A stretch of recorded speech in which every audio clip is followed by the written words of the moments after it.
federal government is facing renewed calls to better police how Aboriginal corporations use taxpayer funds.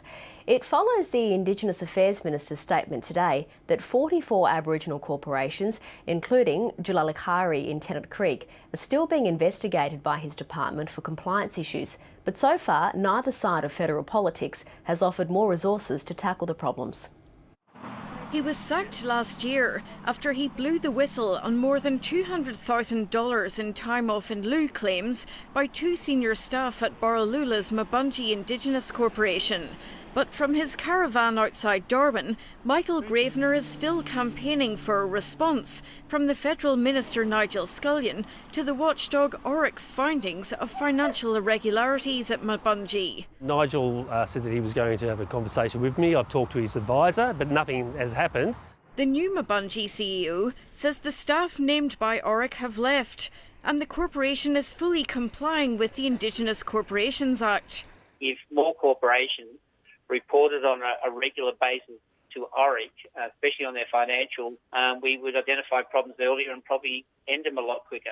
Michael Gravener wants action on an Australia-wide problem. It's obvious that the Aboriginal industry needs a thorough investigation, and I'm talking something like a Royal Commission.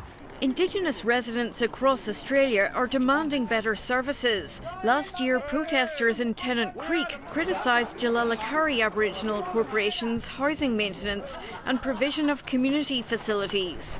Look, we have not been happy with Jalalakari's delivery of service for quite some time. Recently, we've taken off services from Jalalakari.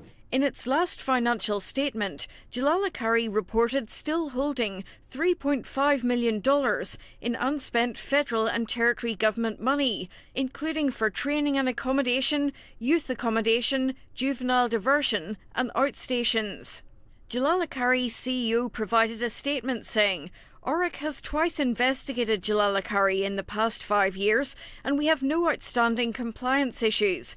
We've acquitted all of our grants and have no issues with acquittals in this financial year." Adam Giles isn't sure about a national corporations probe. But I do think there needs to be a lot more work done in that area. The Federal Minister's response is a review of ORIC's powers and finances. And that review is attempting to ensure that we have the right piece of legislation. Do we need some additions to that? Does ORIC have the right powers and right resources, particularly around prosecutions? But neither the Coalition or Labor are offering ORIC more investigation resources yet. They have not asked for more resources from me, and nor has the government revealed to the opposition that we need a bipartisan approach to greater resources. On the fringes of communities across Australia, some feel they're campaigning alone. Jane Bardon, ABC News.